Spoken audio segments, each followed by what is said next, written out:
এই মুহূর্তে সবথেকে বড় ব্রেকিং নিউজ, হেরেও ইস্তফা দিতে নারাজ মমতা। কি করতে পারে রাজ্যপাল, কি বলছে আইন? আমরা তো হারিনি, রাজভবনে যাব না, আমি ইস্তফা দেব না, কালীঘাট থেকে বিস্ফোরক মমতা। এবার ফ্রি বার্ড হয়ে ইন্ডিয়া জোটকে শক্তিশালী করব, বাংলায় হেরে দিল্লির চ্যালেঞ্জে প্রস্তুতি মমতার।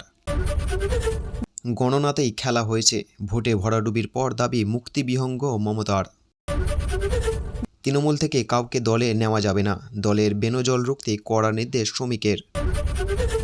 কেন পদত্যাগ করব, আমরা তো হারিনি, ইস্তফা দেওয়ার প্রশ্ন কেন উঠছে, বললেন প্রাক্তন মুখ্যমন্ত্রী মমতা বন্দ্যোপাধ্যায়। পশ্চিমবঙ্গের বিধানসভা নির্বাচনের পরাজয়ের পরেও মুখ্যমন্ত্রী পদ থেকে ইস্তফা দিতে নারাজ মমতা বন্দ্যোপাধ্যায়। তিনি স্পষ্ট জানিয়ে দেন, আমরা তো হারিনি, তাহলে আমি কেন ইস্তফা দেব?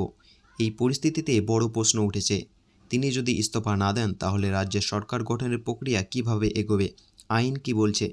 সংবিধান অনুযায়ী মুখ্যমন্ত্রীর নিয়োগ বা অপসারণের ক্ষমতা রাজ্যপালের হাতে থাকে। ফলে বর্তমান পরিস্থিতিতে রাজ্যপাল চাইলে মুখ্যমন্ত্রীকে ইস্তফা দিতে বলতে পারেন। যদি তাতে তিনি রাজি না হন তাহলে সরাসরি তাকে পদ থেকে বরখাস্ত করার ক্ষমতাও রাজ্যপালের রয়েছে। আরও একটি শপথ রয়েছে, রাজ্যপাল বিধানসভার বিশেষ অধিবেশনে ডেকে সংখ্যাগরিষ্ঠতা প্রমাণ করতে বলতে পারেন। তা যদি প্রমাণ করা না যায় তাহলে মুখ্যমন্ত্রীকে বাধ্য হয়ে পদ ছাড়তে হবে। এর পাশাপাশি পরিস্থিতি গুরুতর হলে সাংবিধানিক সংকট তৈরি হতে পারে। সেই ক্ষেত্রে সংবিধানের 356 ধারা অনুযায়ী রাজ্যের রাষ্ট্রপতি শাসন জারি করার সুপারিশ হতে পারে। তখন রাজ্যের প্রশাসনিক ক্ষমতা কেন্দ্রের হাতে চলে যাবে। সব মিলিয়ে মুখ্যমন্ত্রীর পদত্যাগ শুধু রাজনৈতিক নয়, সাংবিধানিক প্রক্রিয়ার অংশ।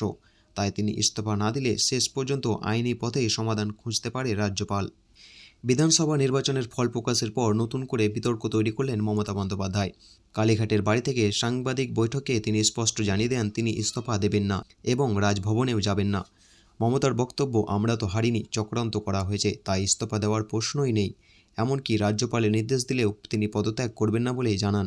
এই অবস্থান ঘিরে রাজনৈতিক মহলে তীব্র চর্চা শুরু হয়েছে। উল্লেখযোগ্যভাবে 2011 সালে পালাবদলের সময় তৎকালীন মুখ্যমন্ত্রী বুদ্ধদেব ভট্টাচার্য দ্রুত ইস্তফা দিয়েছিলেন। সেই তুলনায় এবার সম্পূর্ণ ভিন্ন অবস্থান নিল মমতা।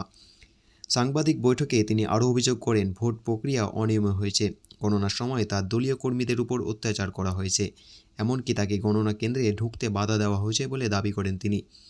এদিকে রাজনৈতিক বিশ্লেষকদের মতে এই পরিস্থিতি সাংবিধানিক জটিলতা তৈরি করতে পারে, কারণ সরকার গঠনের নিয়ম অনুযায়ী বিদায়ী মুখ্যমন্ত্রী ইস্তফা একটি গুরুত্বপূর্ণ প্রক্রিয়া।